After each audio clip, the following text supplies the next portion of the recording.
Cuando terminé, no me moví. Nos quedamos así, yo arrodillada frente a él, mis manos aún sosteniendo la gasa, nuestros rostros a centímetros de distancia.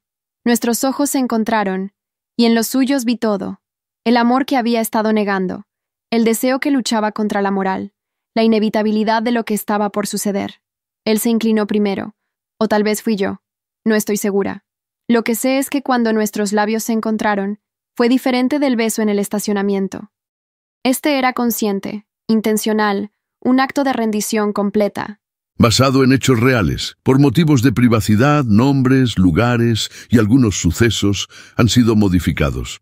Hay decisiones que cambian tu vida para siempre, y la mía comenzó el día que elegí el amor por encima de todo lo que conocía. Tenía 23 años, vivía en una residencia en Polanco que parecía salida de una revista, manejaba un BMW del año, y cada mañana despertaba sintiendo que algo me faltaba.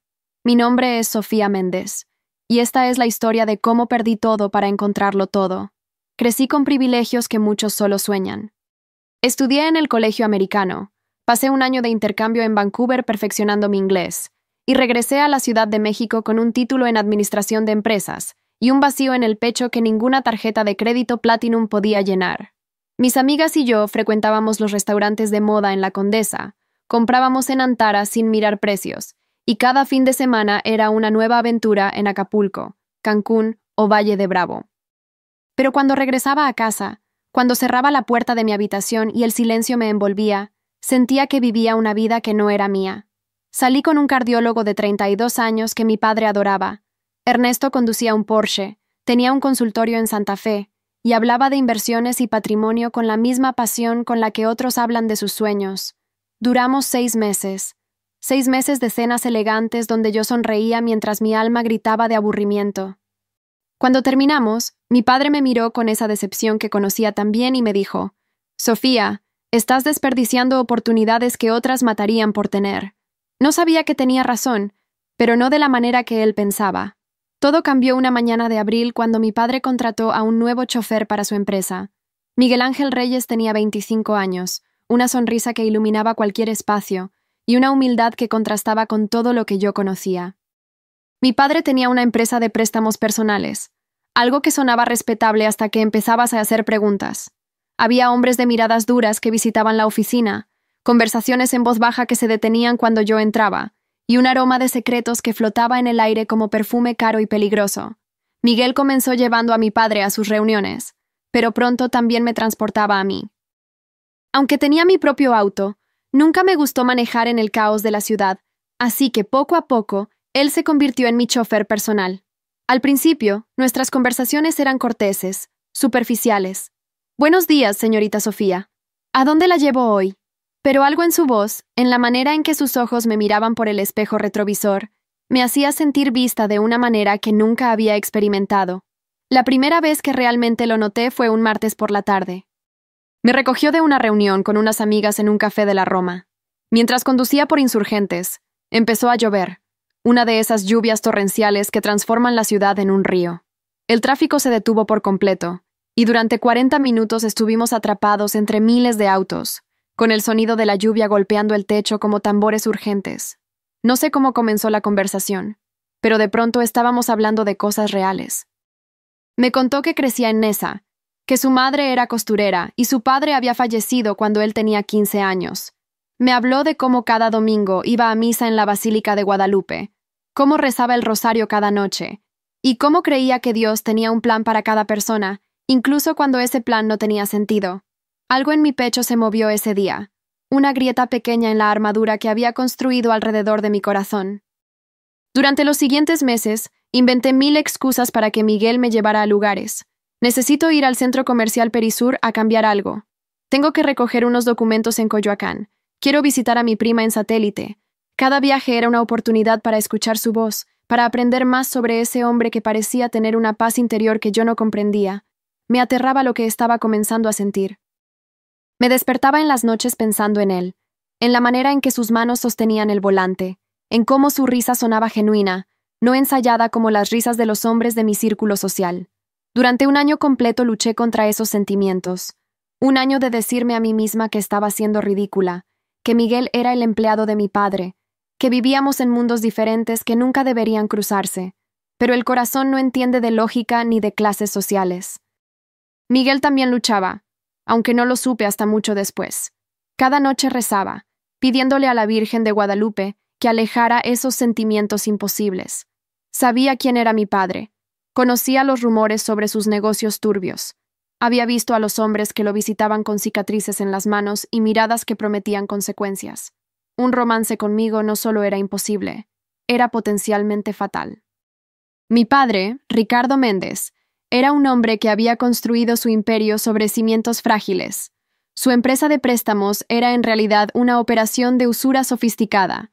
Prestaba dinero a tasas que triplicaban lo legal, y cuando los clientes no podían pagar, enviaba a hombres que hacían visitas nocturnas que dejaban mensajes claros.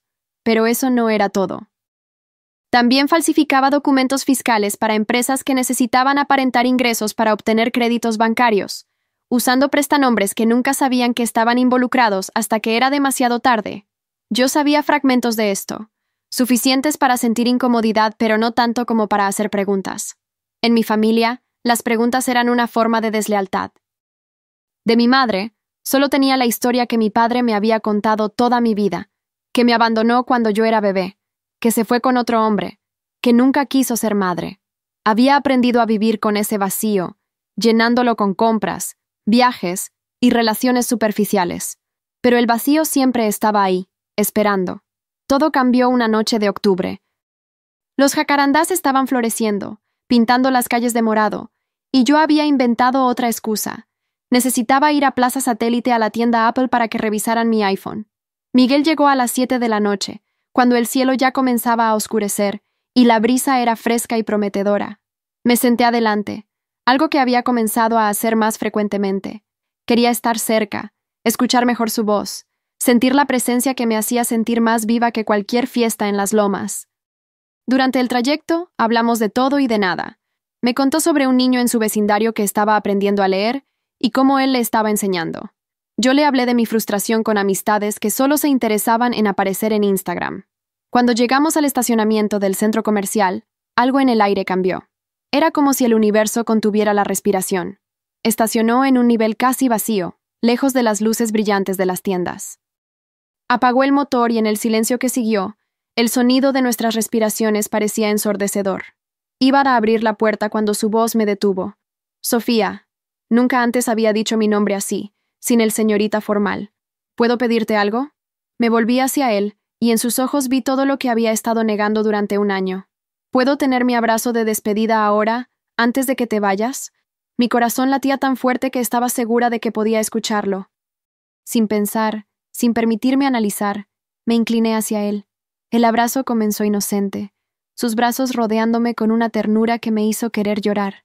Pero entonces sentí sus labios en mi cuello, suaves como una oración, y todo mi cuerpo despertó de un sueño de 23 años. Los besos subieron por mi cuello, dejando un rastro de electricidad.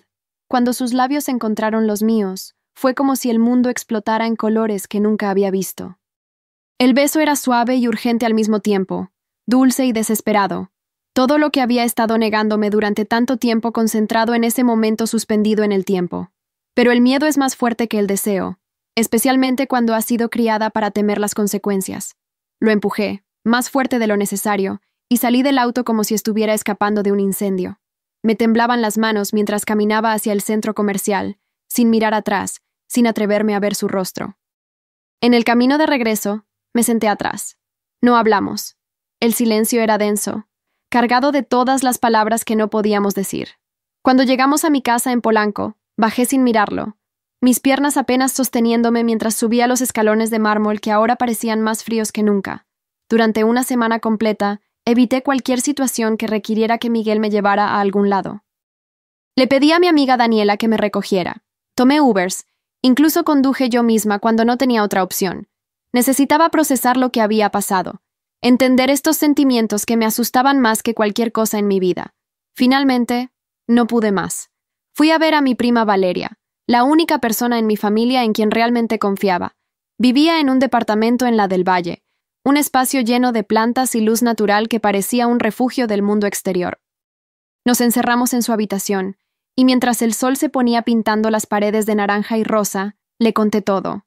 Le hablé del primer abrazo, del beijo en el estacionamiento, de cómo cada noche me dormía pensando en él y me despertaba con su nombre en los labios. Le hablé del miedo que sentía, no solo por la reacción de mi padre, sino por lo que significaba admitir que me había enamorado de alguien tan fuera de mi mundo. Valeria me escuchó sin juzgar, sus ojos llenos de comprensión pero también de preocupación. Cuando terminé, suspiró profundamente. Prima, entiendo lo que sientes, pero tu papá, tú sabes cómo es. Has visto lo que hace cuando alguien lo contraria. Tenía razón, y ambas lo sabíamos, pero entonces hizo una sugerencia que en ese momento pareció la solución perfecta. Mira, tengo un amigo, Alejandro. Es abogado, tiene su propio despacho en Reforma. Está soltero, es guapo, educado. Déjame presentártelos. Tal vez esto con Miguel es solo porque no has conocido a alguien realmente adecuado. Quería creer que tenía razón. Quería creer que mis sentimientos por Miguel eran solo una fase, una rebelión temporal contra la vida que se esperaba que viviera. Así que acepté. 2 días después, Valeria me recogió para llevarme a Los Arcos, un restaurante de mariscos en la Condesa famoso por sus langostas frescas. El lugar era elegante sin ser ostentoso, con manteles blancos y velas que creaban una atmósfera íntima.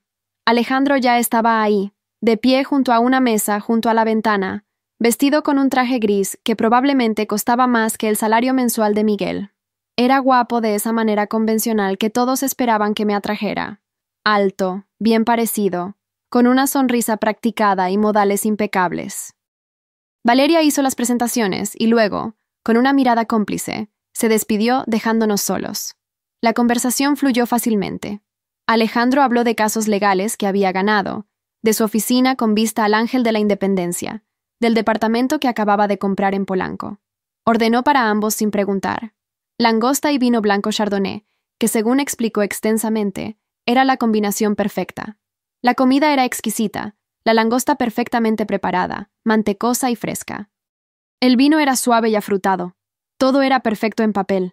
Pero mientras Alejandro hablaba de fusiones empresariales y estrategias de inversión, mi mente vagaba. Me preguntaba qué estaría haciendo Miguel, si había cenado, si pensaba en mí. Cuando terminamos, Alejandro insistió en llevarme a casa, a pesar de que le dije que llamaría un Uber. Afuera, el clima había cambiado. Nubes oscuras cubrían la luna, y el aire olía a lluvia inminente. Subimos a su Mercedes, y apenas habíamos avanzado 2 cuadras cuando el cielo se abrió. La lluvia caía con tal fuerza que los limpiaparabrisas apenas podían mantener el ritmo. Las calles se inundaron rápidamente, como siempre sucede en la ciudad, y el tráfico se volvió un caos de luces rojas y bocinazos frustrados. El trayecto que normalmente tomaba 20 minutos se extendió a casi 1 hora. Durante ese tiempo, algo en Alejandro cambió. Sus comentarios se volvieron más personales, más atrevidos. Su mano encontró mi rodilla y la apretó de una manera que me hizo sentir incómoda. Le pedí que se detuviera, riendo nerviosamente, tratando de mantener la situación ligera. Pero él no captó la indirecta, o decidió ignorarla.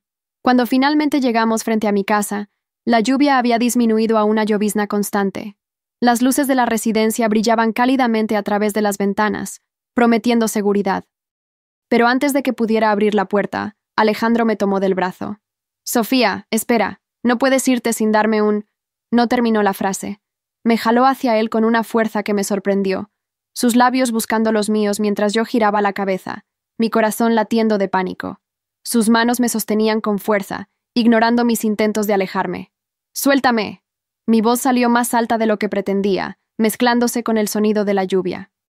Forcejeamos en el espacio confinado del auto, y el miedo real comenzó a invadirme cuando me di cuenta de lo fuerte que era, de lo indefensa que estaba. Las lágrimas comenzaron a correr por mis mejillas, lágrimas de miedo, de rabia, de impotencia. Y entonces la puerta del conductor se abrió. Miguel apareció como un ángel guardián, su rostro serio y determinado bajo la llovizna. «Señor, está faltándole el respeto a la señorita. Un caballero jamás fuerza su atención sobre una mujer».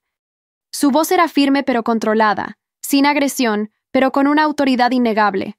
Alejandro me soltó, sorprendido por la interrupción, y yo aproveché para salir del auto, temblando. «¿Estás bien?».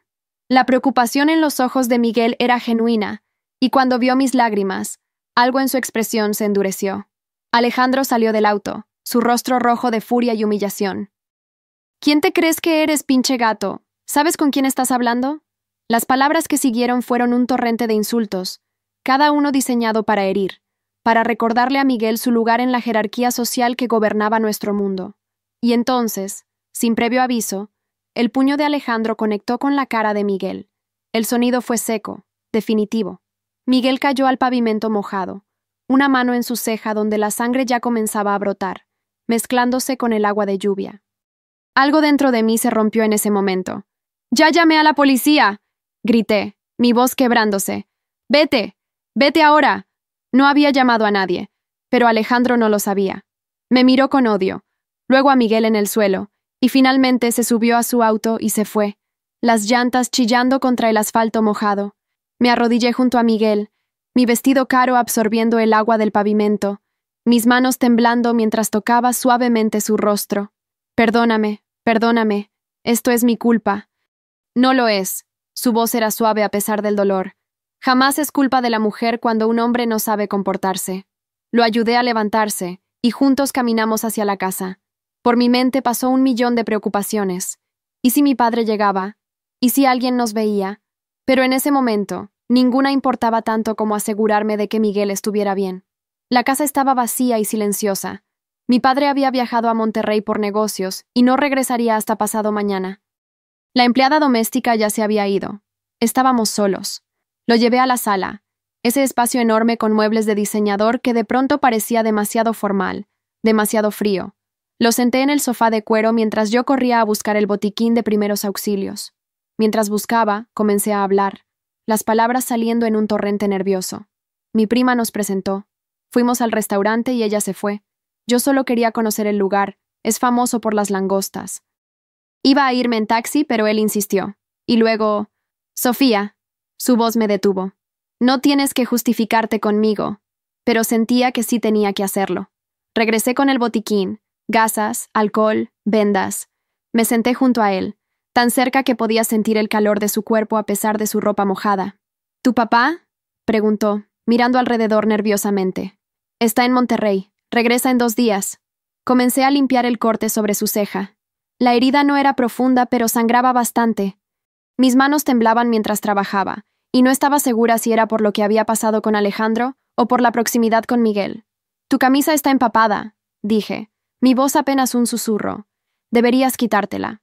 Él dudó, pero finalmente accedió.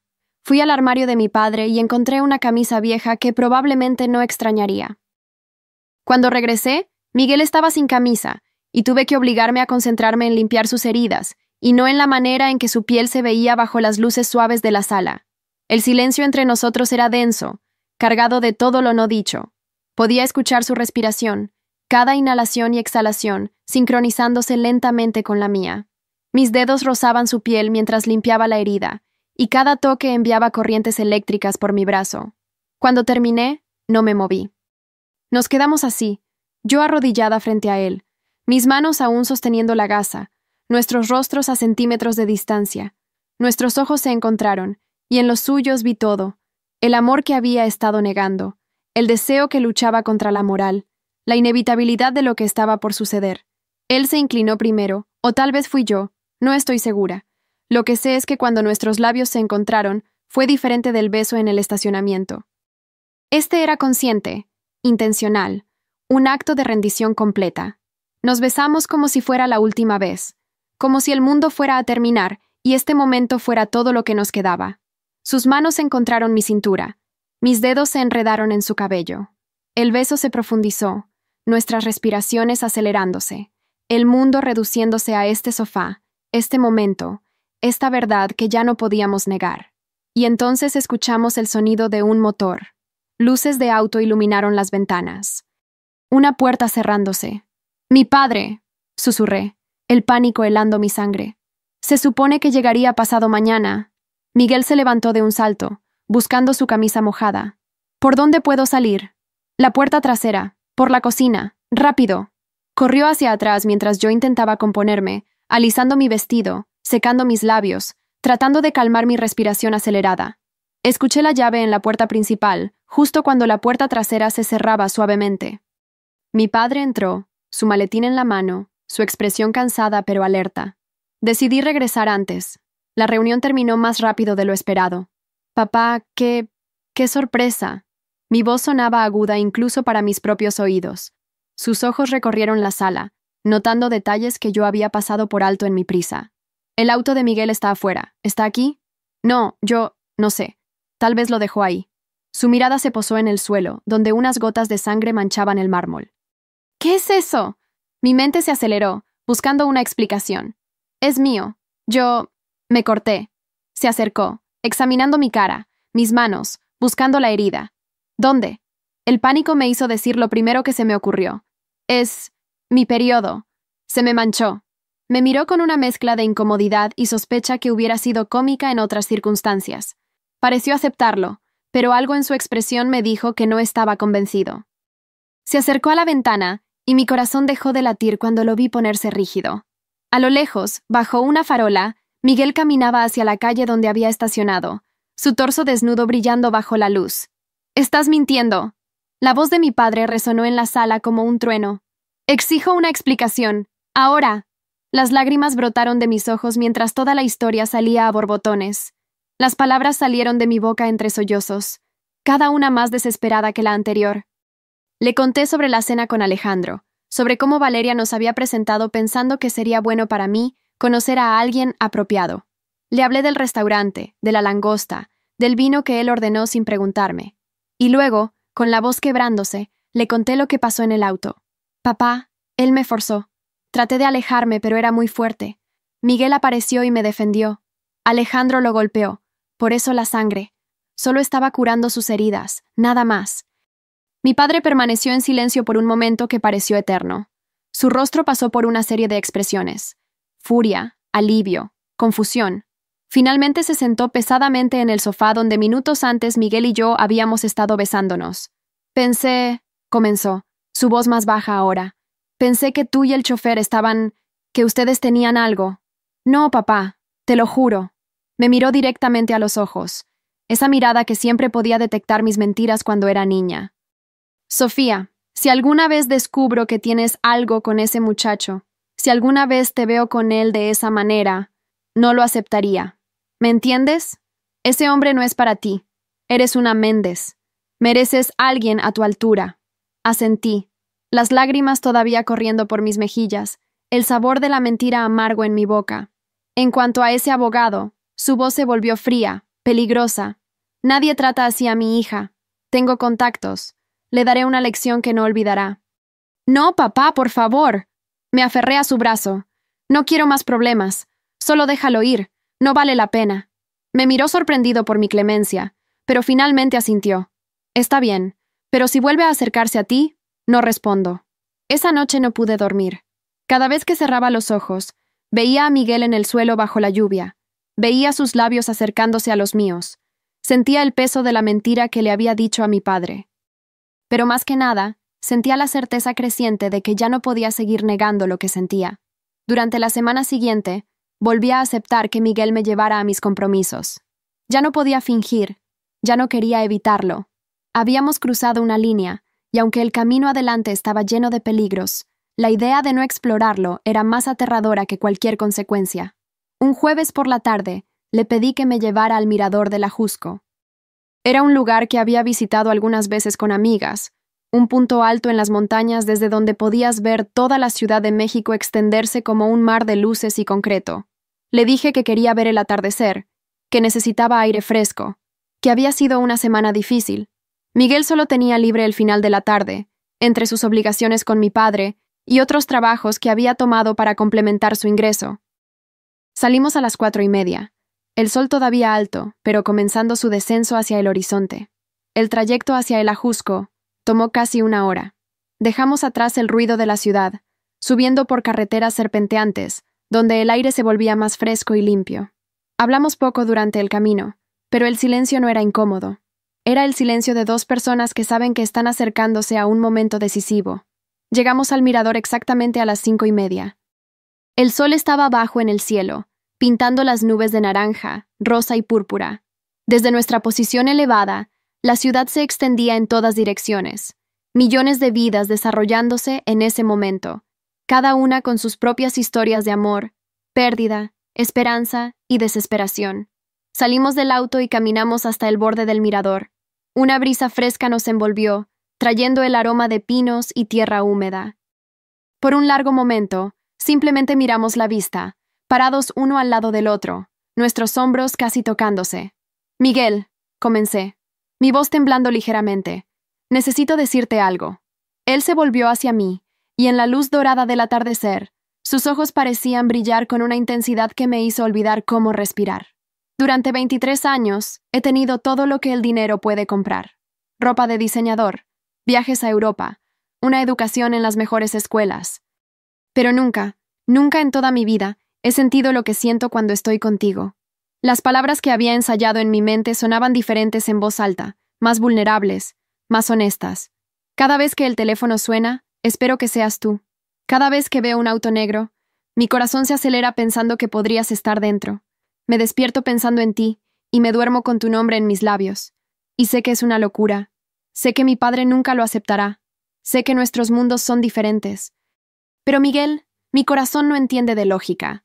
Solo sabe que cuando estoy contigo, finalmente soy quien se supone que debo ser. Él permaneció en silencio por un momento, sus ojos buscando los míos como si tratara de asegurarse de que esto era real. Cuando finalmente habló, su voz era ronca con emoción. Sofía, desde el momento en que te conocí, he estado rezándole a la Virgen de Guadalupe. Cada noche, de rodillas junto a mi cama, le pedía que alejara estos sentimientos. Le decía que eras como una estrella, hermosa y distante, algo que podía admirar pero nunca tocar. Se acercó más, tomando mis manos entre las suyas. Sus manos eran ásperas, manos que conocían el trabajo duro, tan diferentes de las manos suaves de los hombres de mi mundo. Después de aquel beso en el centro comercial, me prometí que nunca volvería a suceder. Me dije que había sido un momento de debilidad, un error que no repetiría. Pero cuando estabas curando mis heridas, cuando estabas tan cerca que podía contar cada pestaña, cada pecas en tu nariz, no pude contenerme, y en ese momento supe que esto ya no era algo que pudiera controlar con oraciones. El sol tocó el horizonte, y por un momento, todo el cielo pareció incendiarse. En ese resplandor dorado, nos miramos y supimos que no había vuelta atrás. Nos besamos con el atardecer como testigo. Fue diferente de los otros besos, más lento, más consciente. No había prisa, no había miedo de ser descubiertos. Solo éramos dos almas encontrándose en el lugar correcto en el momento correcto, admitiendo finalmente lo que habíamos estado negando durante tanto tiempo. Cuando nos separamos, ambos teníamos lágrimas en los ojos, lágrimas de felicidad, de alivio, de terror por lo que significaba este momento. «Entonces, ¿qué hacemos ahora?», pregunté, mi voz apenas un susurro. «¿Ahora?», dijo él, secando suavemente una lágrima de mi mejilla. «Asumimos este amor, pero con cuidado, con sabiduría. Tu padre es un hombre peligroso, Sofía. He visto las personas con las que trabaja, he escuchado las conversaciones que tiene. No podemos ser imprudentes». Tenía razón, pero en ese momento, con el cielo ardiendo sobre nosotros y mi corazón finalmente en paz, me sentía invencible. Durante las siguientes semanas, nos vimos en secreto siempre que podíamos. Cafeterías en colonias donde nadie nos conocía, caminatas en parques alejados de mi vecindario, mensajes de texto codificados que solo nosotros entendíamos. Era emocionante y aterrador al mismo tiempo, como caminar por una cuerda floja sin red de seguridad. Pero sabíamos que no podíamos continuar así para siempre. Un secreto así tiene peso, y eventualmente ese peso se vuelve insostenible. Una noche, acostada en mi cama mirando el techo, tomé una decisión. Era hora de hablar con mi padre. Le conté a Miguel mi decisión durante uno de nuestros encuentros secretos en un café en la Narvarte. Su rostro palideció. «Sofía, ¿estás segura? Tu padre podría... No sabemos cómo reaccionará». «Exactamente. No lo sabemos porque estamos asumiendo lo peor. Pero, ¿y si hay una posibilidad de que lo entienda? ¿Y si podemos hacerle ver lo que tenemos es real? ¿Es verdadero?» Miguel tomó mi mano sobre la mesa. «O podría costarme mi trabajo. O algo peor. Entonces enfrentemos eso juntos. Porque la alternativa es seguir escondiéndonos, y no quiero que nuestro amor viva en las sombras». Tomó una semana más reunir el coraje. Una semana de ensayar lo que diríamos, de prepararnos para cada posible reacción. Finalmente, un sábado por la tarde, Le dije a mi padre que necesitábamos hablar, que era importante, que Miguel estaría presente. La expresión en su rostro cuando le dije que Miguel vendría debería haberme advertido de lo que vendría. Pero estaba tan llena de esperanza, tan convencida de que el amor podría conquistar cualquier obstáculo, que ignoré todas las señales. Miguel llegó a las 4 de la tarde. Vestía su mejor ropa, una camisa blanca planchada y pantalones de vestir que probablemente había comprado especialmente para esta ocasión. Podía ver el nerviosismo en la manera en que sus manos temblaban ligeramente, pero también había una determinación en sus ojos que me dio fuerza. Nos sentamos en la sala, ese mismo espacio donde nos habíamos besado semanas atrás. Mi padre estaba en su sillón favorito, su postura rígida, sus ojos fríos mientras nos miraba a ambos. «Papá», comencé, mi voz más firme de lo que me sentía. «Miguel y yo tenemos algo que decirte. Hemos estado viéndonos. Tenemos una relación». El silencio que siguió fue absoluto. Mi padre no se movió, no parpadeó. Solo nos miraba como si estuviéramos hablando en un idioma que no comprendía. «Es más que eso, señor Méndez», continuó Miguel, su voz respetuosa pero clara. «Estoy enamorado de su hija, profundamente enamorado, y ella siente lo mismo por mí. Papá, sé que esto es una sorpresa», añadí rápidamente. «Sé que Miguel no es quien esperabas para mí, pero es un hombre bueno, trabajador, honorable. Me hace feliz de una manera que nunca había experimentado». Mi padre finalmente se movió, pero fue solo para reclinarse más en su silla, una sonrisa fría formándose en sus labios. «¿Terminaron?» Su voz era peligrosamente calmada. «Porque ahora me toca a mí». Se puso de pie, caminando hacia la ventana, sus manos detrás de la espalda. Cuando habló, cada palabra era como un martillo. «Sofía, hace menos de un año estabas saliendo con un cardiólogo, un hombre con educación, con futuro, con un apellido que significaba algo. Y antes de eso, has tenido pretendientes que cualquier padre estaría orgulloso de llamar yerno. Y ahora vienes a decirme que quieres estar con mi chofer». Se volvió hacia nosotros, y la furia en sus ojos era palpable. «Miguel, eres un buen trabajador. Siempre has sido puntual, responsable. Pero eso no te hace apropiado para mi hija. ¿Qué puedes ofrecerle? ¿Un departamento en un barrio de segunda? ¿Una vida de esfuerzos y privaciones? Mi hija merece más que eso». «Señor Méndez, con todo respeto». Miguel se puso de pie, enfrentando a mi padre con una valentía que me hizo amarlo aún más. «No puedo ofrecerle riquezas materiales, pero puedo ofrecerle respeto, fidelidad, un amor que no depende de cuentas bancarias o apellidos. Puedo ofrecerle una vida construida sobre valores verdaderos, sobre fe, sobre... ¿Fe?». Mi padre rió, un sonido áspero y sin humor. «¿Me estás hablando de fe? La fe no paga las cuentas, muchacho. La fe no le da a mi hija la vida que merece». «Papá, por favor», supliqué, las lágrimas comenzando a rodar por mis mejillas. «Escúchanos. Dame una oportunidad de...». «No». La palabra fue final, absoluta. «Y si decides continuar con esto, Sofía, que quede claro, no recibirán ni un peso de mí, ni para la boda, ni para una casa, ni para nada. Si eliges este camino, lo haces sola». El ultimátum quedó suspendido en el aire entre nosotros. Miguel tomó mi mano, apretándola suavemente. «Lo entendemos, señor Méndez», dijo Miguel, su voz firme a pesar de la situación, «y aceptamos sus términos». Mi padre nos miró a ambos, su expresión una mezcla de incredulidad y furia. «Entonces que Dios los ayude». «Porque yo no lo haré». 2 meses después, Miguel y yo nos casamos en una ceremonia pequeña en una iglesia del centro. No hubo vestido de diseñador ni recepción en un hotel de lujo. Valeria fue mi madrina. Algunos amigos de Miguel de su vecindario vinieron. Mi padre no asistió. La realidad de mi nueva vida llegó rápido y dura. Nos mudamos a un pequeño departamento en la colonia Narvarte, un espacio que cabría 3 veces en mi antigua habitación. El primer día, parada en medio de ese espacio diminuto con nuestras pocas pertenencias, el peso de mi decisión finalmente me golpeó. No tenía los closets llenos de ropa que nunca usaba. No tenía el auto último modelo esperando en el garaje. No tenía la tarjeta de crédito con límite ilimitado. Lo único de valor que había salvado era mi BMW, un regalo de mi padre en mi cumpleaños 21. Lo vendimos después del primer mes cuando el dinero se estaba acabando más rápido de lo que esperábamos. Aprendí a cocinar viendo videos en YouTube, quemando arroz y arruinando huevos hasta que finalmente empecé a crear comidas que eran al menos comestibles. Aprendí a lavar ropa a mano cuando la lavadora se descompuso y no teníamos dinero para repararla. Aprendí el valor de cada peso, comparando precios en el mercado, comprando marcas genéricas, estirando cada comida para que durara un día más. Miguel había dejado de trabajar para mi padre, obviamente. Ahora era chofer para un empresario en Polanco, trabajando largas horas por un salario que apenas cubría nuestras necesidades básicas. Yo, con mi título en Administración de Empresas de una universidad privada cara, no podía encontrar trabajo. Cada entrevista terminaba igual, demasiado calificada, sin experiencia real, o simplemente un rechazo cortés sin explicación. La depresión llegó como niebla, lenta pero implacable. Algunos días no podía salir de la cama, el peso de todo lo que había perdido aplastándome. Extrañaba a mi padre, a pesar de todo. Extrañaba la facilidad de mi vida anterior, la falta de preocupaciones sobre dinero, sobre cómo pagaríamos el alquiler el próximo mes. Miguel lo veía, aunque yo trataba de esconderlo. Me encontraba llorando en el baño, o mirando por la ventana con ojos vacíos durante horas. Él nunca se quejaba, nunca me recriminaba mi decisión, pero podía ver la culpa en sus ojos, el peso de sentir que me había arrastrado a esta vida de dificultades.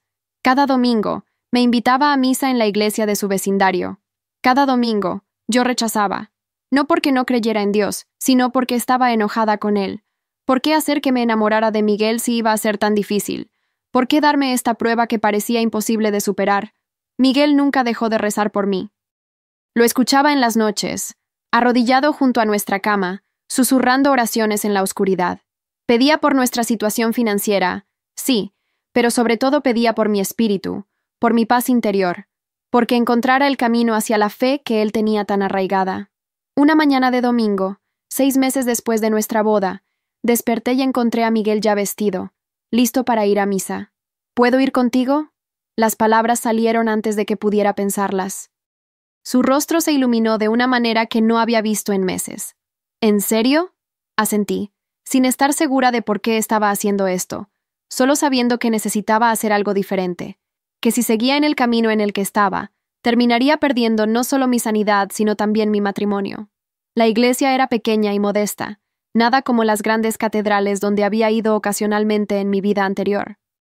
Las bancas estaban gastadas, las paredes necesitaban pintura, pero había algo en ese espacio que inmediatamente me hizo sentir acogida. El padre comenzó su homilía, y era como si estuviera hablando directamente a mí. Habló sobre el hijo pródigo, sobre cómo a veces tenemos que perderlo todo para encontrar lo que realmente importa. Habló sobre cómo la riqueza material puede ser una prisión disfrazada de libertad, y cómo la verdadera abundancia viene de una conexión con algo más grande que nosotros mismos. Las lágrimas comenzaron a rodar por mis mejillas, y esta vez no eran lágrimas de tristeza, sino de algo diferente. Era como si algo dentro de mí, algo que había estado cerrado y endurecido durante meses, finalmente comenzara a abrirse. Después de la misa, Miguel me abrazó en los escalones de la iglesia. «Gracias por venir», susurró. «Quiero volver», dije, sorprendiéndome a mí misma. «Quiero aprender a rezar. Quiero entender lo que tú tienes. Esa paz que incluso en medio de todo esto, nunca pierdes». Y así comenzó mi verdadero viaje. No el viaje de riqueza a pobreza, sino el viaje de vacío a plenitud. Comencé a asistir a estudios bíblicos los miércoles por la noche, un grupo pequeño de mujeres en la casa de una vecina. Al principio, me sentía fuera de lugar, sin saber las oraciones, sin entender las referencias, pero las mujeres me acogieron con una calidez que no había experimentado en los círculos sociales de mi vida anterior, donde las amistades eran transaccionales y superficiales. Aprendí a rezar el rosario, cada cuenta una meditación, cada misterio una ventana hacia una comprensión más profunda. Aprendí que la oración no era una lista de demandas a Dios, sino una conversación, una relación. Y lentamente, muy lentamente, comencé a sanar. La depresión no desapareció de la noche a la mañana. Había días malos, días donde el peso del mundo parecía demasiado. Pero ahora tenía herramientas para lidiar con eso, una comunidad que me apoyaba, una fe que me sostenía incluso cuando mis propias fuerzas flaqueaban. Una noche, 3 meses después de mi primera misa, Miguel y yo estábamos sentados en nuestro pequeño departamento, después de una cena simple de frijoles y tortillas. Tomé su mano y le dije algo que había estado en mi corazón durante semanas. Soy más feliz ahora, en este departamento pequeño contigo, con Jesús en mi corazón, de lo que nunca fui en esa mansión en Polanco, rodeada de cosas que no necesitaba. Él sonrió, y vi lágrimas en sus ojos. Esa es la respuesta a todas mis oraciones. Y era verdad. Había descubierto algo que mi vida anterior nunca me había enseñado, que la verdadera riqueza no se mide en posesiones, sino en propósito, no en cuentas bancarias, sino en conexiones genuinas, no en lo que tienes, sino en quién eres. Pero Dios tenía más planes para nosotros, planes que apenas estábamos comenzando a vislumbrar. Una noche, después de nuestras oraciones nocturnas, Miguel me miró con una expresión seria.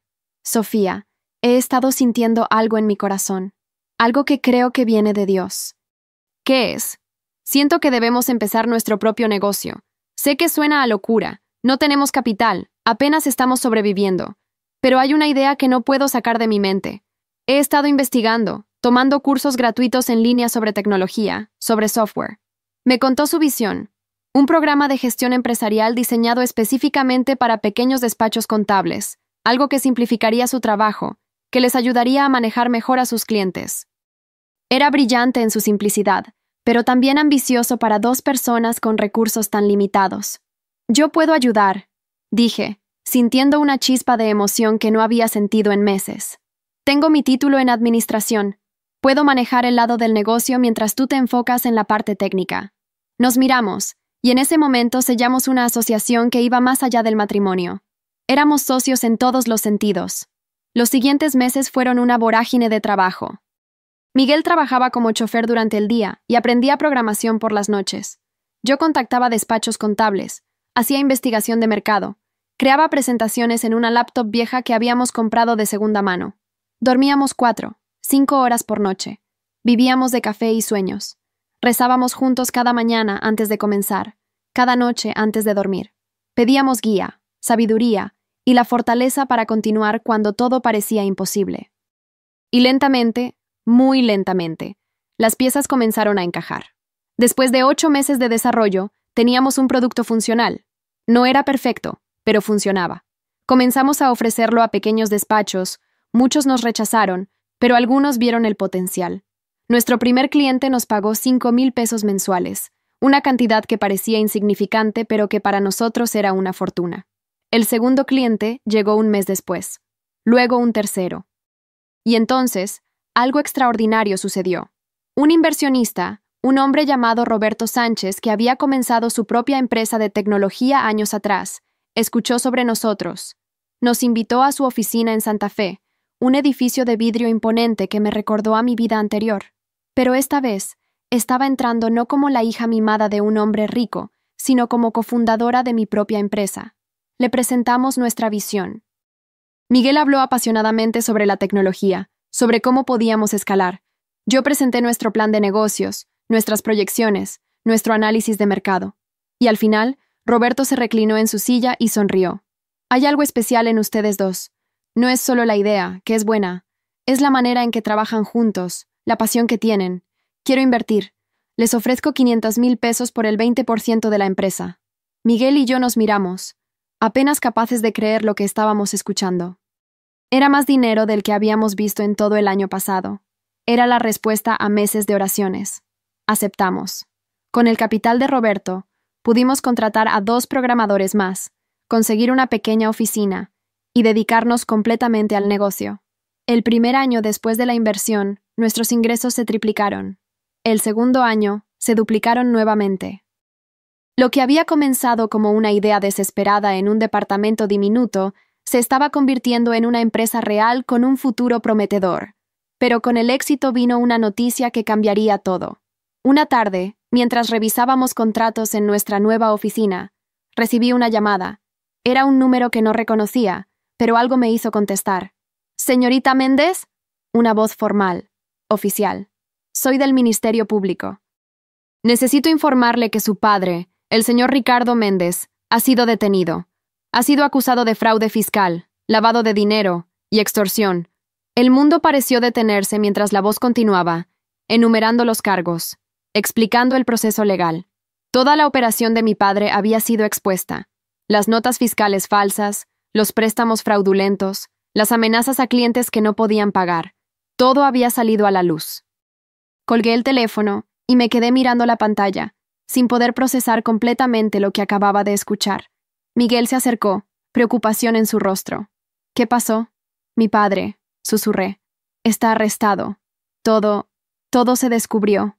Y entonces, por primera vez en años, lloré por mi padre. No lágrimas de rabia o frustración, sino de genuina tristeza por un hombre que había construido su vida sobre mentiras y ahora enfrentaría las consecuencias. La prisión estatal de Tlalnepantla era un mundo completamente diferente a todo lo que había conocido. Las paredes grises y manchadas, el olor a humedad y desesperanza, el sonido constante de puertas metálicas cerrándose con ecos que reverberaban en el alma. La primera vez que fui a visitar a mi padre, mis manos temblaban tanto que apenas podía sostener mi identificación mientras los guardias revisaban mis documentos. Miguel quiso acompañarme, pero le pedí que no lo hiciera. Esto era algo que necesitaba hacer sola. Pasé por detectores de metal, revisiones exhaustivas, puertas tras puertas que se cerraban detrás de mí como si estuviera entrando a otro universo.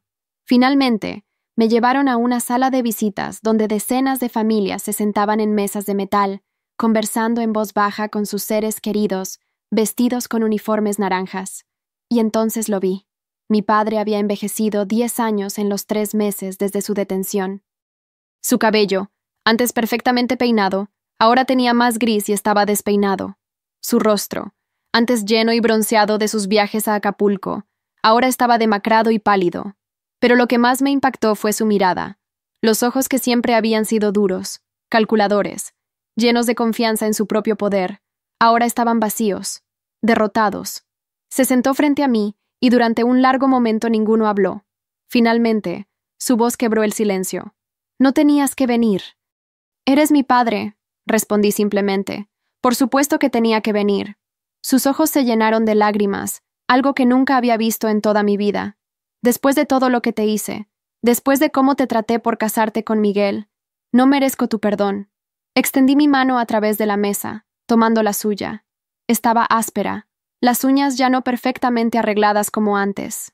Papá, he aprendido algo en estos últimos años. He aprendido que todos merecemos perdón, que todos cometemos errores, y que el amor de una hija por su padre no desaparece solo porque las cosas se pongan difíciles. Lloró entonces, sin vergüenza, sin tratar de esconder su vulnerabilidad, y en ese momento vi no al hombre poderoso que me había intimidado toda mi vida, sino a un ser humano roto que finalmente estaba enfrentando las consecuencias de sus acciones. Establecí un patrón de visitas. Cada mes, sin falta, hacía el viaje a Tlalnepantla. Al principio, nuestras conversaciones eran superficiales, incómodas. Él preguntaba sobre mi vida, yo le contaba sobre la empresa, sobre Miguel, sobre cómo estábamos prosperando. Podía ver el orgullo en sus ojos, mezclado con arrepentimiento por no haber sido parte de nuestro éxito. Pero en mi tercera visita, decidí compartir algo más profundo. Llevé conmigo una Biblia pequeña que la señora del grupo de estudios bíblicos me había regalado. «Papá, ¿puedo leerte algo?», pregunté, sacando la Biblia de mi bolsa. Su expresión se endureció inmediatamente. «Sofía, no vengas aquí a predicarme. Ya tengo suficiente con...» «Por favor», interrumpí suavemente. «Solo escucha. Si después quieres que me detenga, lo haré». Suspiró, pero asintió. Abrí en una página que había marcado un pasaje del Evangelio de Lucas sobre el hijo pródigo. Mientras leía, podía ver su resistencia, la manera en que cruzaba los brazos, cómo evitaba mi mirada, pero continué, mi voz firme y clara en medio del ruido de la sala de visitas. Cuando terminé, cerré el libro. ¿Sabes por qué elegí ese pasaje, papá? Porque durante mucho tiempo yo fui ese hijo pródigo. Me fui de casa, rechacé todo lo que me ofrecías, y sin embargo, cuando finalmente encontré mi camino, cuando encontré a Jesús, descubrí que Él siempre había estado esperándome con los brazos abiertos. «Eso está bien para ti, hija», dijo mi padre, su voz cansada. «Pero yo he hecho cosas que no tienen perdón. Todas las cosas tienen perdón si hay verdadero arrepentimiento». Eso es lo que he aprendido. No insistí más ese día, pero en cada visita subsecuente, traía la Biblia. A veces leía un pasaje, a veces solo la dejaba sobre la mesa entre nosotros. Y lentamente, muy lentamente, comencé a notar cambios. En mi quinta visita, mi padre me preguntó sobre una historia que había mencionado la vez anterior. En la séptima, me pidió que rezara con él antes de irme. En la novena, Había memorizado el Padre Nuestro y lo recitó conmigo. Su voz vacilante al principio, pero ganando fuerza con cada palabra. La prisión estaba cambiándolo de maneras que toda su riqueza y poder nunca pudieron. El sufrimiento, descubrí, puede ser el maestro más efectivo. Cada día enfrentaba la realidad de sus acciones. Cada noche dormía en una celda con otros hombres que también habían caído. La humildad que nunca tuvo en su vida de lujos estaba siendo forjada en el fuego de la consecuencia. Fue en mi 10ª visita, casi un año después de su detención, cuando todo cambió. Mi padre se sentó frente a mí, pero esta vez había algo diferente en su expresión, una pesadez, como si estuviera cargando un secreto que finalmente estaba listo para liberar. «Sofía», comenzó, su voz temblando, «hay algo que necesito decirte, algo que debí haberte dicho hace mucho tiempo, pero era un cobarde. Sigo siendo un cobarde, pero este lugar te hace enfrentar tus demonios». Mi corazón comenzó a latir más rápido. «¿Qué es, papá?» Tomó una respiración profunda, sus manos apretadas en puños sobre la mesa. «Es sobre tu madre». El mundo pareció detenerse. Durante toda mi vida, mi madre había sido un fantasma, una ausencia definida solo por la historia que mi padre me había contado, que nos abandonó, que eligió a otro hombre sobre nosotros, que nunca quiso ser madre. «Te mentí», dijo mi padre, las lágrimas ya corriendo por sus mejillas. «Tu madre nunca nos abandonó. Yo la alejé de ti». Las palabras no tenían sentido al principio. Mi mente se resistía a procesarlas, como si el simple acto de entenderlas pudiera destrozar todo lo que creía conocer sobre mi vida. «¿Qué?», susurré. Y entonces mi padre me contó la verdad. Me contó sobre Mariana Flores, mi madre. Me habló de cómo se conocieron cuando ella trabajaba como secretaria en una oficina de abogados. Era una mujer buena, me dijo, religiosa, que iba a misa cada domingo y que creía en hacer el bien en el mundo. Se enamoraron, o al menos él pensó que era amor, y yo fui concebida. Pero mi padre ya estaba casado con su negocio, con sus esquemas, con una vida que no dejaba espacio para la honestidad o la moralidad. Mi madre descubrió sus actividades ilegales y le suplicó que detuviera todo. Cuando él se negó, cuando ella amenazó con ir a las autoridades, él comenzó una campaña sistemática de terror contra ella. «La amenacé», confesó mi padre, su voz apenas audible. «Le dije que si intentaba quitarme a mi hija, usaría todos mis recursos para destruirla. Y lo hice, Sofía. Dios me perdone, pero lo hice». Me contó cómo falsificó evidencia de que mi madre tenía problemas con sustancias peligrosas, cómo sobornó testigos para que dijeran que era una madre inadecuada, cómo usó sus conexiones para asegurarse de que perdiera la custodia. Y luego, cuando ganó en los tribunales, la amenazó con hacerle daño físico si alguna vez intentaba contactarme. «Ella te amaba», lloró mi padre. «Te amaba más de lo que yo nunca pude. Y yo te robé de ella. Te robé su amor, y a ella le robé su hija. Y te llené la cabeza con mentiras sobre ella durante toda tu vida». No podía respirar. Las paredes de la sala de visitas parecían cerrarse sobre mí. Todo lo que había creído, toda la narrativa de mi vida, era una mentira construida sobre la crueldad de mi padre. «Su nombre es Mariana Flores», continuó mi padre, sacando un pedazo de papel arrugado de su bolsillo. «Vive en Xochimilco. Esta es su dirección. Por favor, Sofía, búscala. Dile que lo siento. Dile que finalmente estoy pagando por lo que hice. Y dile que su hija se convirtió en una mujer increíble, a pesar de mí, no gracias a mí». Tomé el papel con manos temblorosas. La dirección estaba escrita con la letra descuidada de mi padre, manchada de lo que parecían ser lágrimas. «¿Puedes perdonarme?», preguntó, su voz quebrada. «Sé que no merezco tu perdón, pero…» «Te perdono, papá», dije, las palabras saliendo antes de que mi mente pudiera procesarlas completamente. Y me sorprendió darme cuenta de que era verdad. Todo lo que había aprendido sobre el perdón, sobre la gracia, sobre cómo Jesús nos llama a perdonar, así como hemos sido perdonados, todo eso no era solo teoría, era real, y en este momento estaba eligiendo vivirlo. «No porque lo merezcas», continué, «sino porque he aprendido que el perdón no es para la persona que nos lastimó, es para nosotros mismos, para liberarnos del peso del resentimiento. Te perdono, papá, y voy a buscar a mi madre». Esa noche, acostada en la cama junto a Miguel, le conté todo. Él me sostuvo mientras lloraba por los años perdidos, por la madre que nunca conocí, por el padre que había cometido tales atrocidades. Pero también lloraba de esperanza, porque finalmente conocería a la mujer que me dio vida. ¿Quieres que vaya contigo?, preguntó Miguel, acariciando mi cabello. Sí, susurré. Necesito que estés ahí. Tomó una semana reunir el coraje. Una semana de sostener ese pedazo de papel, mirando la dirección, imaginando el encuentro. ¿Cómo te presentas ante la madre que nunca conociste? ¿Qué dices? ¿Cómo pides perdón por la ausencia forzada de 25 años? Finalmente, un sábado por la mañana, Miguel y yo tomamos el metro hacia Xochimilco. Era un viaje largo, atravesando la ciudad desde nuestra oficina en La Condesa hasta uno de los barrios más antiguos de la Ciudad de México. El paisaje cambió gradualmente, los edificios modernos dando paso a estructuras más antiguas, las calles amplias convirtiéndose en callejones estrechos llenos de historia. La dirección nos llevó a una casa modesta en una calle tranquila. Era pequeña, con paredes pintadas de azul claro y una puerta de madera que había visto mejores días. Había macetas con flores en las ventanas, geranios rojos que añadían color al frente de la casa. Me quedé parada frente a la puerta durante lo que pareció una eternidad. Miguel tomó mi mano, dándome fuerza. «Puedes hacer esto», susurró. «Yo estoy aquí contigo». Toqué la puerta. El sonido pareció resonar a través de toda la calle, marcando un momento que cambiaría mi vida para siempre. Hubo movimiento dentro, pasos acercándose. La puerta se abrió, y ahí estaba ella. Mariana Flores tenía 52 años, pero parecía más joven. Su cabello era oscuro con hebras de plata, recogido en una trenza suelta.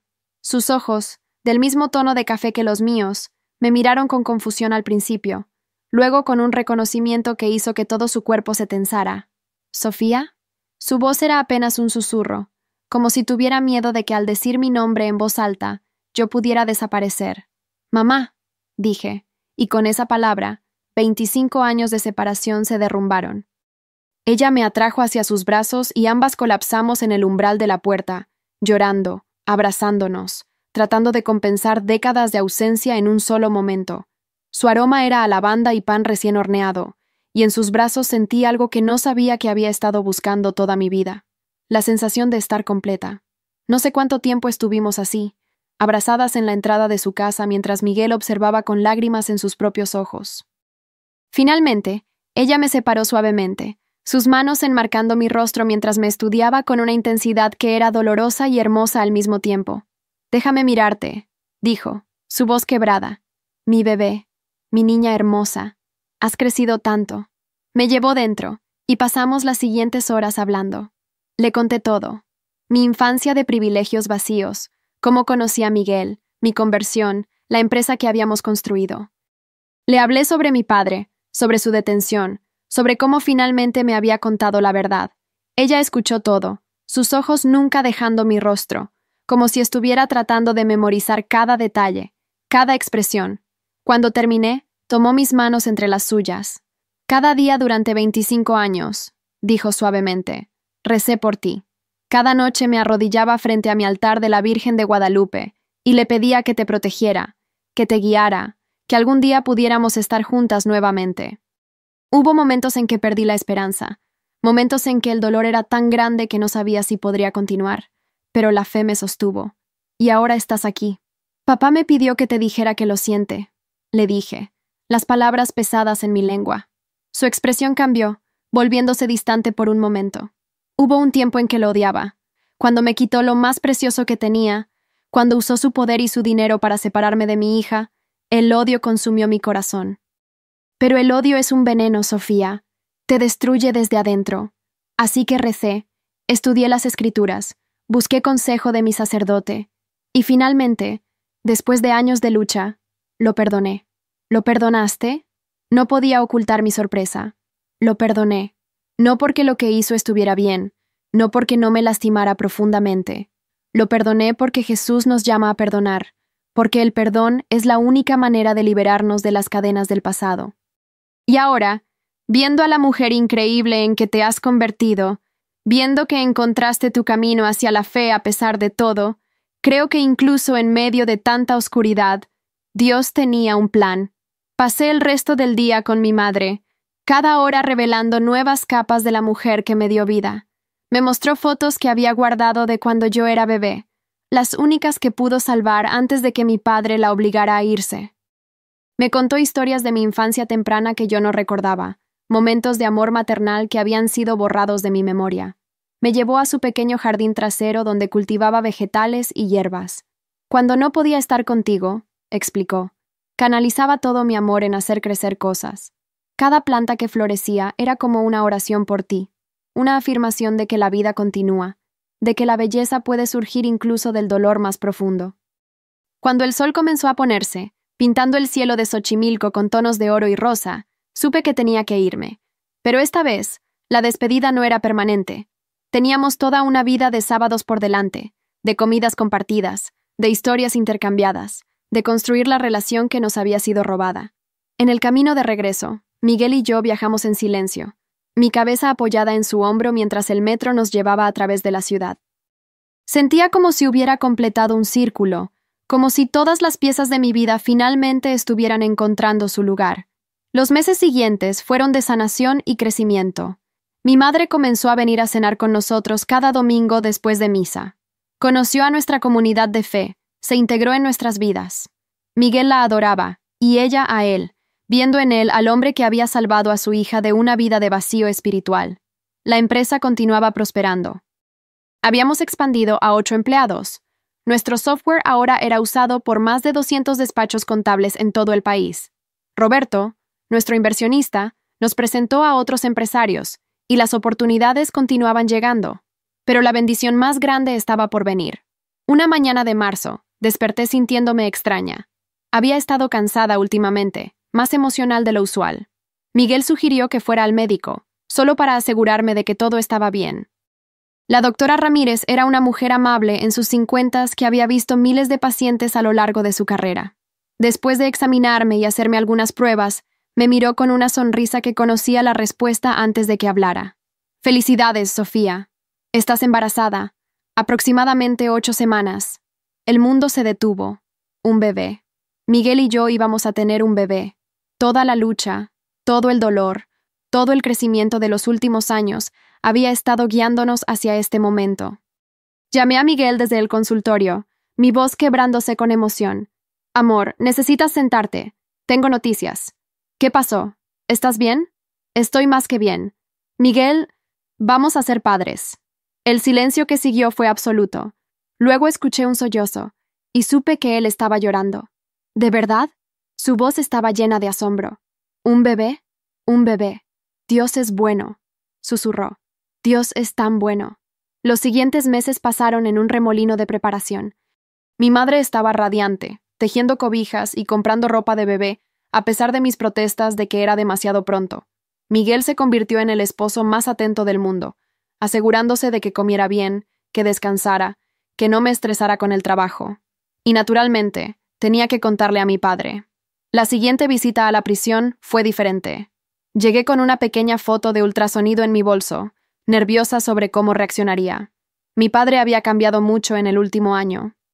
Asistía a servicios religiosos en la prisión, había completado varios programas de rehabilitación y había comenzado a hacer las paces con sus acciones pasadas. Cuando se sentó frente a mí, noté que había ganado algo de peso, que su mirada tenía más claridad. La prisión ya no parecía estar destruyéndolo. De alguna manera extraña, lo estaba reconstruyendo. «Papá», comencé, sacando la foto. «Tengo algo que mostrarte». Deslicé la imagen a través de la mesa. Sus ojos se posaron en ella, confundidos al principio, luego comprendiendo. Su mano tembló mientras la levantaba, sus ojos estudiando la imagen borrosa del bebé que crecía dentro de mí. Voy a tener una niña, papá. Tu nieta». Algo se rompió en él en ese momento. Puso su rostro en sus manos y lloró como nunca lo había visto llorar. No eran lágrimas de autocompasión o arrepentimiento, sino lágrimas de una alegría pura, mezcladas con la tristeza de todo lo que había perdido. «Una niña», repitió, su voz ahogada. «Dios me está dando otra oportunidad, aunque sea desde lejos. Una oportunidad de ver el fruto de todo lo bueno que tú has hecho, a pesar de mí. No a pesar de ti, papá. En parte gracias a ti. Porque si no hubiera crecido en ese mundo de privilegios vacíos, tal vez nunca habría apreciado lo que realmente importa. Si no me hubieras opuesto a mi relación con Miguel, tal vez no habría luchado tan duro por nuestro amor. Todo, incluso las partes dolorosas, me llevó hasta aquí». Continuó llorando, sus hombros sacudiéndose con cada sollozo. No merezco tu gracia, hija. Ninguno de nosotros merece la gracia que recibimos, papá. Ese es el punto. Dios nos ama no porque lo merezcamos, sino simplemente porque así es Él. El embarazo progresó hermosamente. A los 5 meses, supimos con certeza que era una niña. La llamaríamos Esperanza Mariana, esperanza por lo que representaba en nuestras vidas, y Mariana en honor a mi madre, quien lloraba cada vez que decíamos el nombre. Mi madre estaba presente en cada cita médica, en cada momento importante. 20 años después, finalmente tenía a su hija de vuelta, y ahora estaba preparándose para conocer a su nieta. La vida tiene una manera de sanar heridas antiguas, de convertir el dolor en propósito.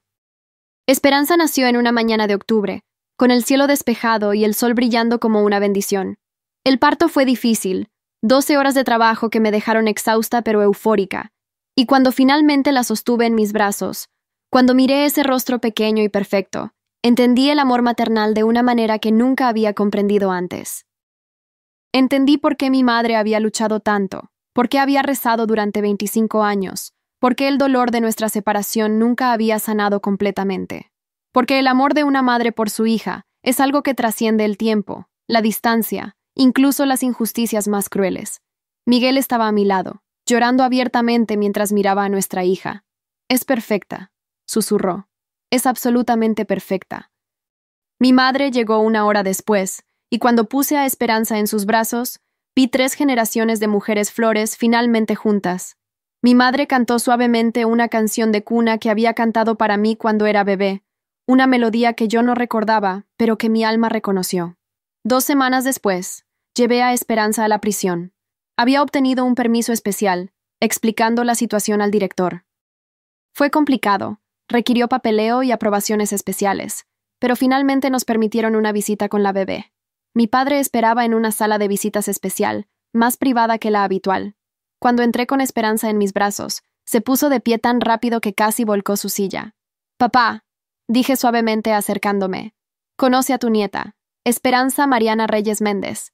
Con manos temblorosas, extendió los brazos. Coloqué a Esperanza cuidadosamente en su abrazo y vi cómo todo su rostro se transformaba. La dureza que había definido sus rasgos durante toda su vida se derritió completamente, reemplazada por una ternura que nunca supe que era capaz de mostrar. «Hola, pequeña», susurró, su voz quebrada. «Soy tu abuelo, y aunque no puedo estar ahí contigo ahora, quiero que sepas que te amo, que tu mamá es la persona más increíble que conozco, que creciste de un amor verdadero, del tipo de amor que transforma vidas». Lloró mientras sostenía a Esperanza, lágrimas cayendo sobre la cobija rosa que mi madre había tejido, y en ese momento vi redención.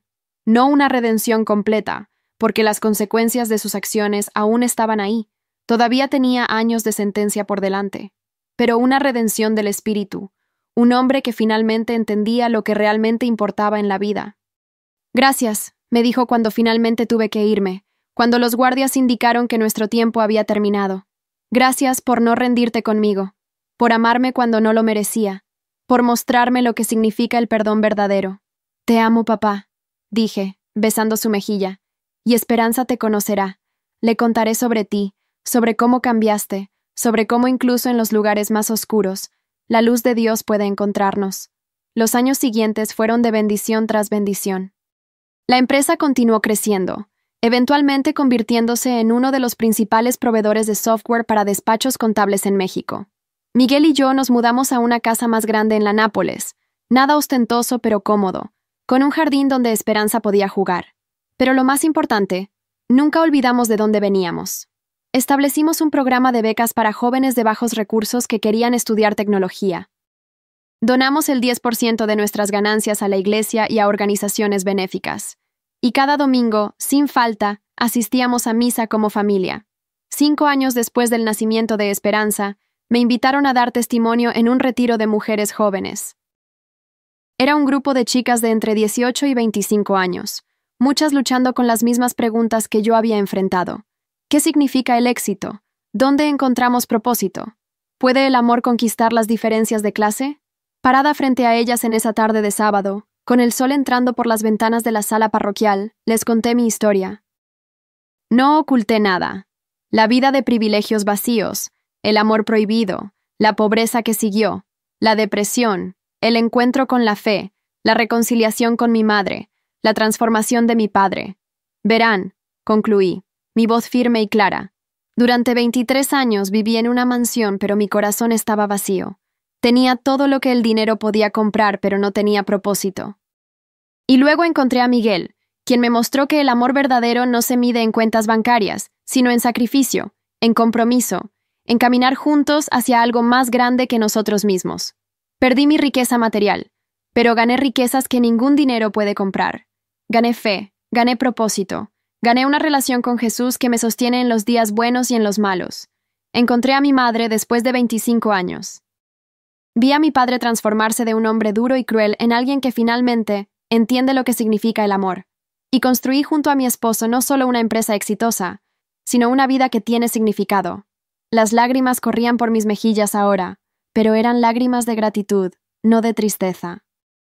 Así que si están aquí hoy buscando respuestas, si están luchando con preguntas sobre su propósito, sobre si el amor vale la pena el sacrificio, sobre si Dios realmente tiene un plan, déjenme decirles esto: Él lo tiene.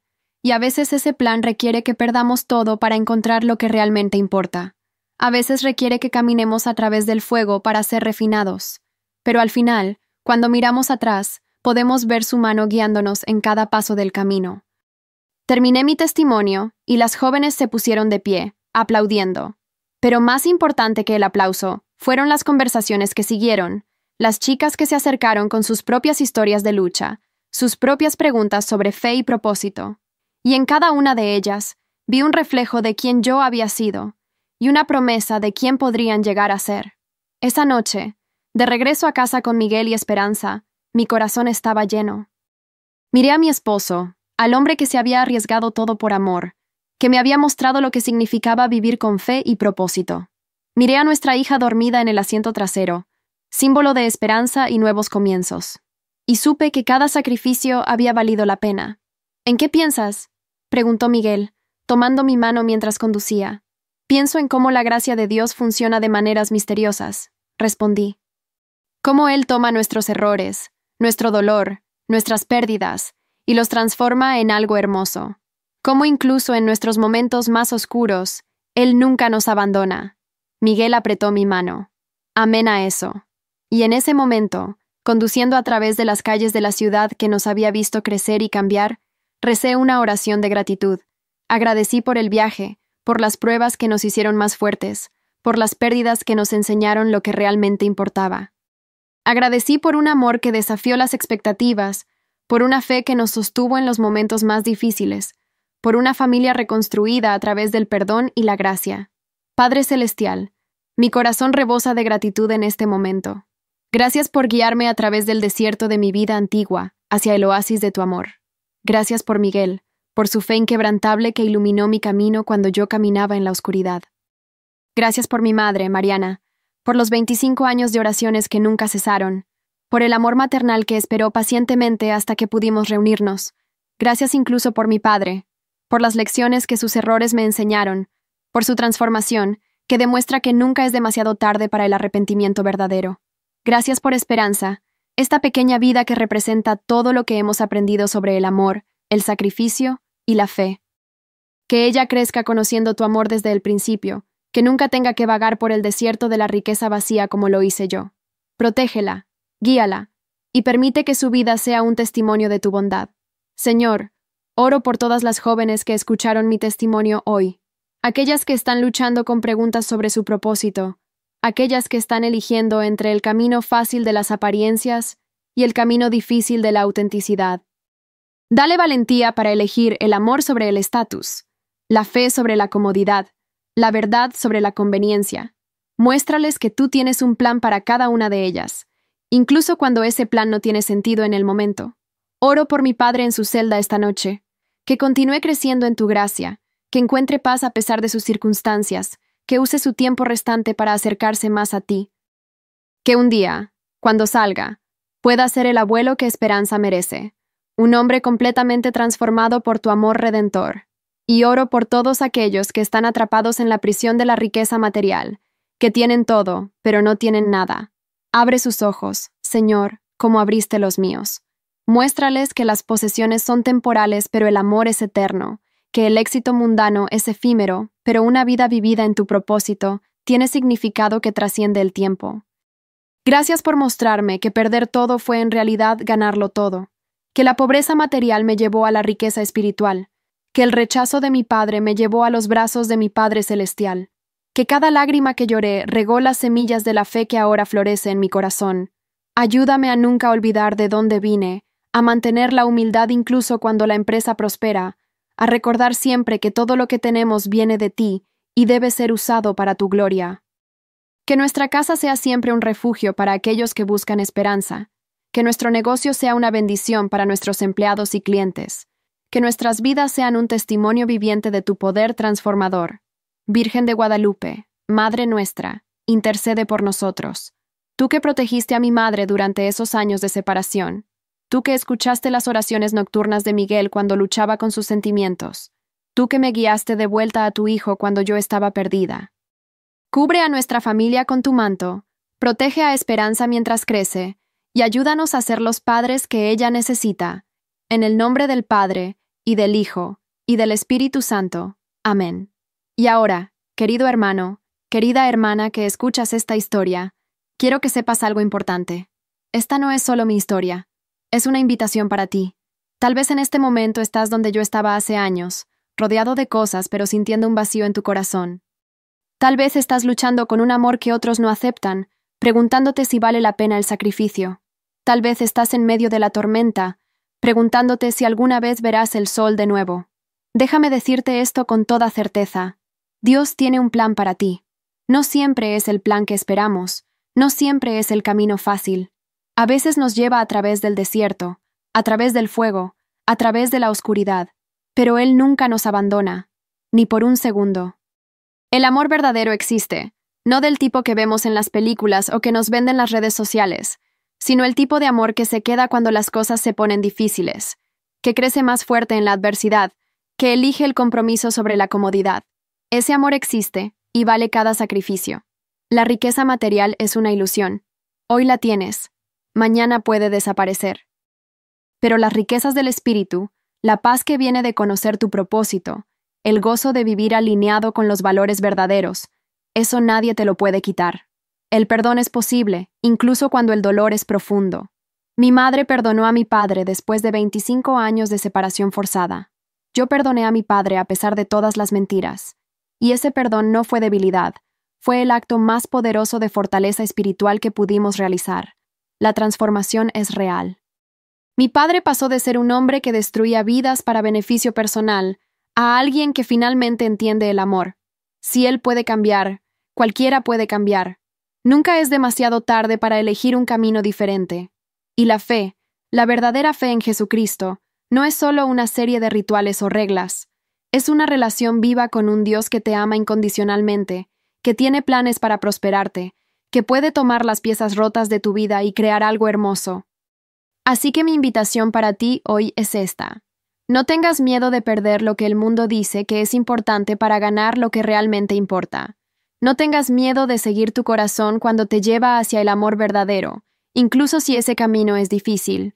No tengas miedo de abrir tu corazón a la fe, incluso si has sido lastimado por la religión o por personas religiosas en el pasado. Jesús está esperando. No con juicio, no con requisitos imposibles, sino con brazos abiertos y amor incondicional, esperando para transformar tu vacío en plenitud, tu dolor en propósito, tu pérdida en ganancia. Y si hoy, en este momento, sientes un tirón en tu corazón, una pequeña voz que dice, esto es para mí, no la ignores. Esa es la voz del Espíritu Santo, llamándote a casa, invitándote a una aventura que cambiará tu vida para siempre. Reza conmigo ahora, si tu corazón está listo. Señor Jesús, vengo ante ti reconociendo que he estado buscando en los lugares equivocados. He buscado satisfacción en cosas materiales, en relaciones superficiales, en el éxito mundano, pero nada de eso ha llenado el vacío en mi corazón. Hoy elijo abrirme a tu amor. Elijo confiar en que tú tienes un plan mejor para mi vida del que yo podría imaginar. Perdóname por las veces que he elegido mi camino sobre el tuyo. Ayúdame a tener el coraje de seguir tu llamado, incluso cuando sea difícil. Llena mi corazón con tu paz, mi mente con tu sabiduría y mi vida con tu propósito. Gracias por amarme tal como soy, pero gracias también por amarme demasiado como para dejarme igual. Transforma mi vida como transformaste la mía, la de Miguel, la de mi padre. En tu nombre oro. Amén.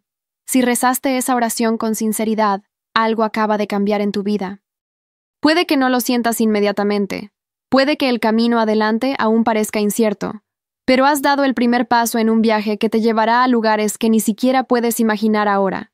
Busca una comunidad de fe. No tienes que hacerlo solo. Encuentra una iglesia donde puedas crecer, donde te apoyen, donde puedas aprender más sobre este Dios que te ama tanto. Lee la Biblia, comienza con los Evangelios, conoce a Jesús a través de sus propias palabras y acciones. Y cuando las cosas se pongan difíciles, porque se pondrán difíciles, recuerda mi historia. Recuerda que perder todo me llevó a encontrarlo todo, que el camino más difícil terminó siendo el más gratificante, que el amor que desafiaba toda lógica resultó ser el amor más verdadero. Tu historia está siendo escrita ahora mismo. Cada decisión que tomas, cada paso que das, está creando la narrativa de tu vida. Elige bien. Elige el amor sobre el miedo. Elige la fe sobre la duda.